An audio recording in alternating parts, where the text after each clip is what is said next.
Leave the house and don't take anything with you. Fine by me. Just stop making life miserable for Sophia and the others. What on earth are these people talking about? But something inside me snapped at that moment. Alright, I'll leave then. Good riddance. That'll get rid of an annoyance. We can finally live happily just a family.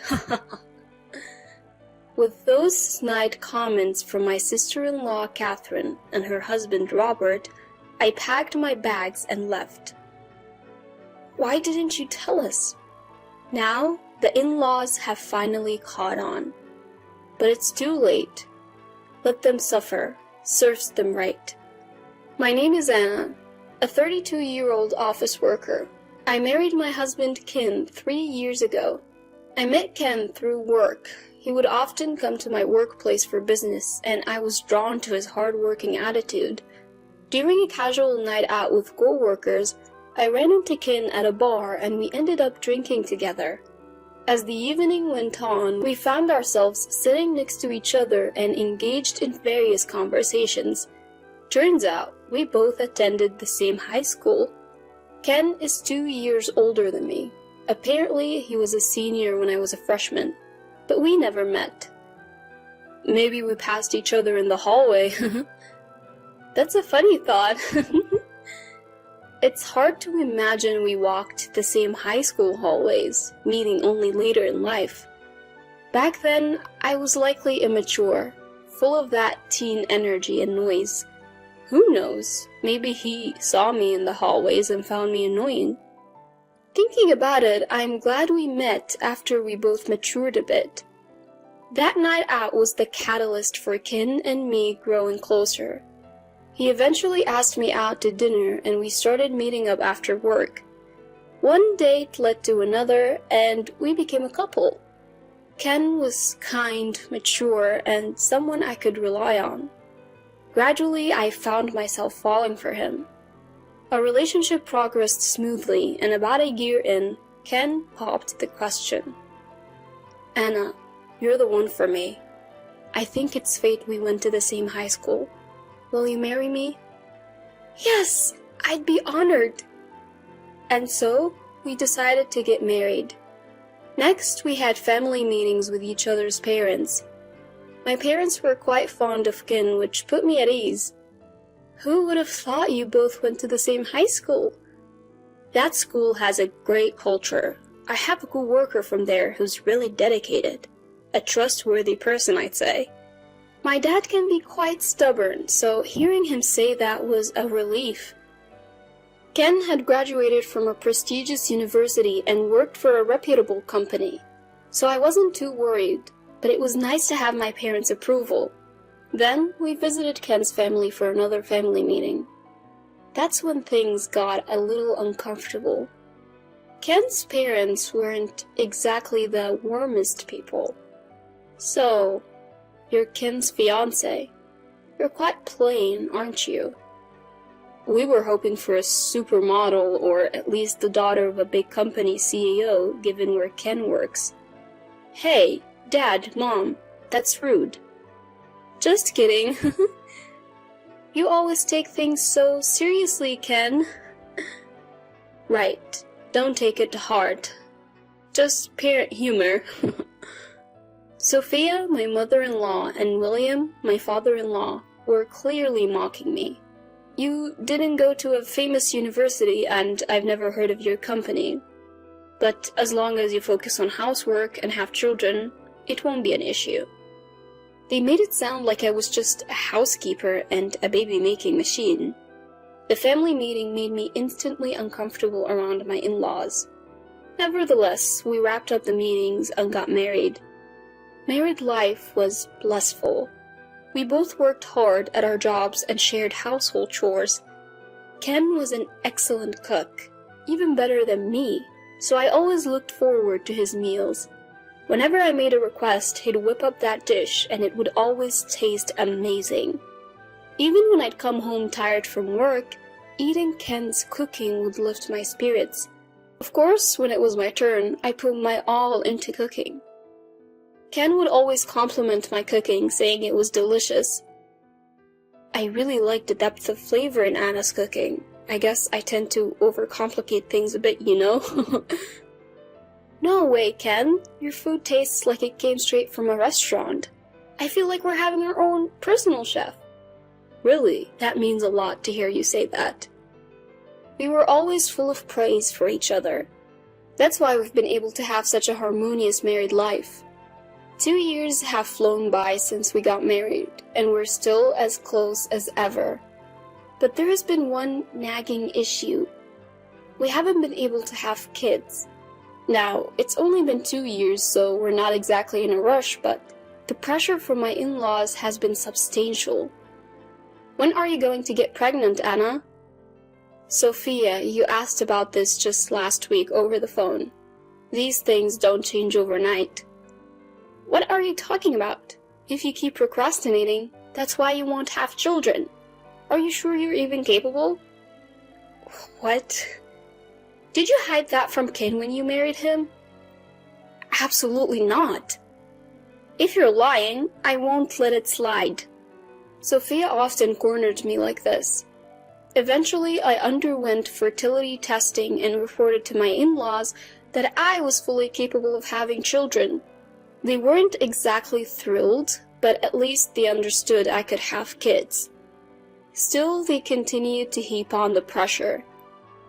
If you're capable of having kids, then hurry up. What a useless daughter-in-law. Being pressured like this only makes it harder to conceive.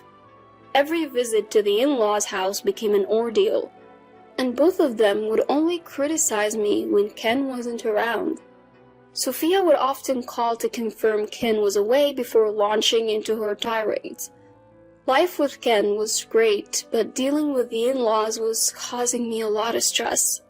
I felt uneasy, fearing that I'd have to endure their criticisms indefinitely. However, amidst all this, another issue arose.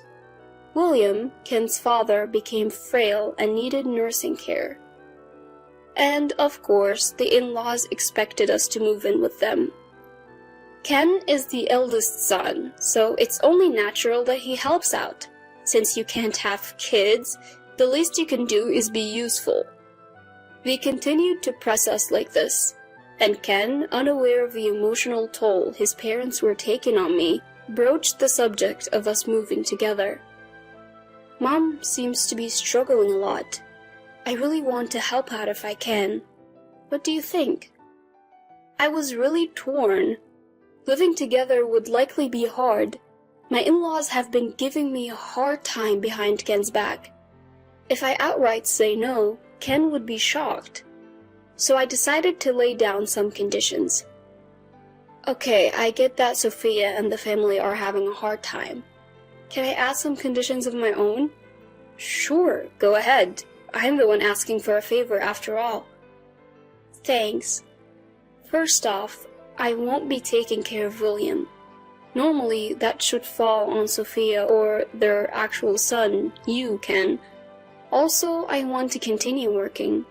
If you can agree to these 2 conditions, then we can live together. As I said this, Ken looked at me seriously. He might be disappointed.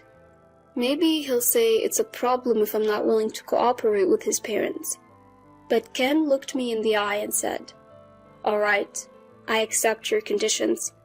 I'll make sure not to put any burden on you." Facing Ken, who looked at me straight on, I decided to trust him. And so we moved into my in-laws' house to begin our life together.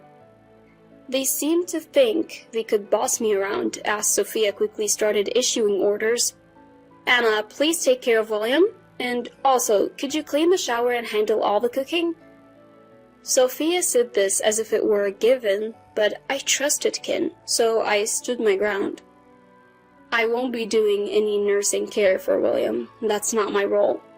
I'll help out with household chores as much as I can, but not to the extent that it interferes with my job. So don't pile everything on me. Hearing this, Sophia's eyes widened in anger. What? What are you saying, Anna? If you won't do it, then who will? That would be the job of you, Sophia, or Ken. What are you talking about? There's no way I'll let Ken do it. You should do it. Sophia yelled at me, and during dinner she said, "It seems Anna doesn't care about us at all. She doesn't even want to help with William's nursing care. All I asked for was a little help in tough times." Sophia tried to make it seem like I was the one at fault. She probably thought Ken would scold me, but Ken said, "Well, those were the conditions for living together." Huh? My in-laws were surprised. Ken continued unfazed. "When we agreed to live together, Anna and I made a promise. She won't assist with any nursing care and she will continue to work." What? You can't be serious? The in-laws were speechless. Stunned by how things had unfolded, inside I struck a mental victory pose. I regretted not talking to Ken about the harassment from the in-laws sooner. From that moment on, they couldn't boss me around anymore, and they seemed frustrated. For the most part, I lived peacefully without any unreasonable demands. Of course, I still helped with chores and contributed money to the household through Ken. I thought the in-laws would resent me if I gave the money directly. Then William's health started to decline and he needed to be hospitalized. The doctors said the treatment and hospital fees would be quite expensive. Sophia was really stressed about it. "I am on a fixed income now. Why does this have to cost so much?" Ken had reduced his work hours to help care for his dad, so our income had decreased too. Seeing Sophia struggle, I decided to help out financially. I told Ken, "Give this to Sophia and say it's from you," offering to cover William's monthly medical bills. Ken initially refused, but he really cares for his parents, so I insisted. "Don't be shy, we're married after all," I said. Ken replied, "Thank you, this really helps," grateful for my support. We continued our lives together while William underwent treatment. Then one day, an unexpected visitor arrived. Catherine, my sister-in-law. "So, Dad's in the hospital? Tough break. But that means there's an empty room here, right? So we can move in, can't we?" Catherine had barely set foot in the house before she dropped this bombshell. We'd only met her a few times, like at our wedding and hers and at family events. Since we moved into the in-laws' house, she never visited. So her sudden appearance and proposition caught me off guard. It seems she wants to live here. Honestly, I'd prefer if she and her husband moved in and we moved out. But Sophia declined, saying, "Ken's here now, and Dad might come back, so it's not possible." Catherine seemed to have expected this and quickly backed down, saying, "Yeah, figures." However, she did make it clear that she was ready to move in any time. From that point on, Catherine started visiting the in-laws' house more frequently. Today, I made dinner inspired by what Mom taught me. What do you think? Catherine had been frequently cozying up to Sophia.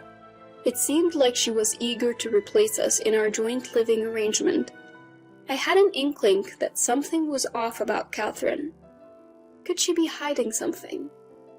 Around that time, an unexpected event occurred. Ken got into a car accident on his way home from work and passed away. I rushed to the hospital, but it was too late. I was devastated to lose my beloved partner so soon. I had wanted to make so many more memories with Ken.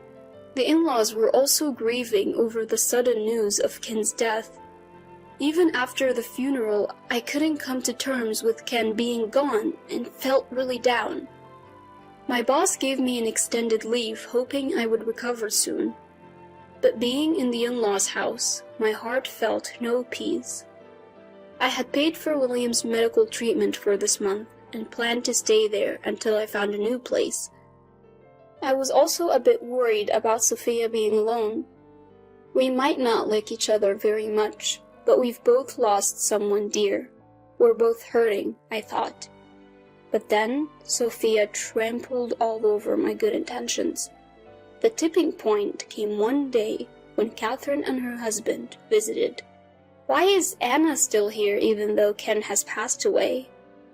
Catherine questioned Sophia like that. Sophia chimed in, I was thinking the same thing. We've been busy with the funeral, but we're not obliged to keep Anna an outsider here. Fueled by Sophia's words, Catherine and her husband became even more assertive. Outsiders should leave, and leave your assets too. Exactly. Don't burden Sophia and the rest any longer. What on earth are these people talking about? But something in me snapped then. Fine, I'll leave. They looked surprised when I easily agreed, but then they smirked. Now we can get rid of the troublemaker. We can finally live happily just as a family. Don't worry, Mom. From now on, we'll be the ones living here. As they spoke those words, I packed my bags and left.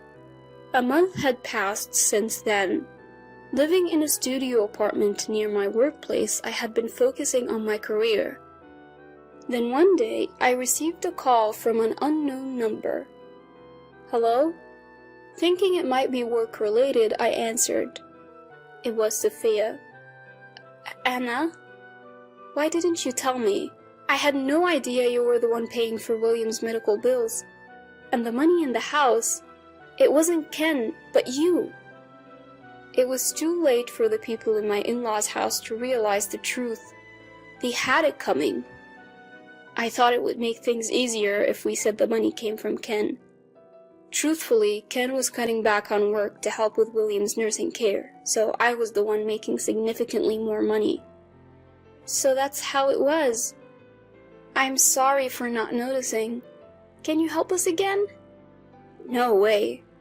What? Why? I always tried to be minimally supportive as family, even when mistreated by you and others. But you continued to harass me without knowing the truth, even trying to kick me out. I've put an end to my martial ties with the late Ken. We're now complete strangers.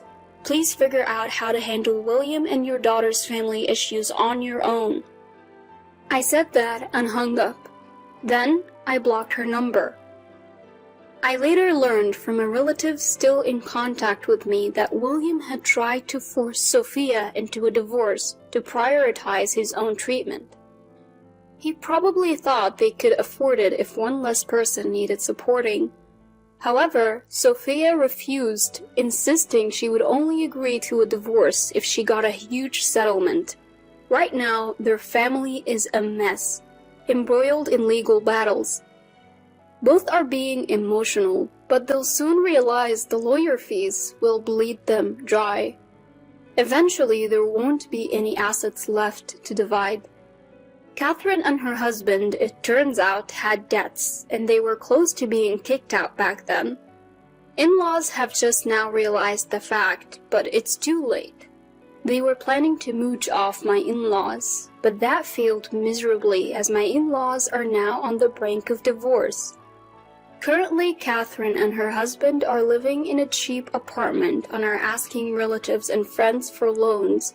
However, no one is lending them money because they can expect that they will never get it back. Their debt will continue to grow with interest, making their situation even worse. Knowing my in-laws are spiraling downward like this, I thought, serves you right. I decided to put them behind me and move on. Of course, I'll never forget Ken, who was kind to me.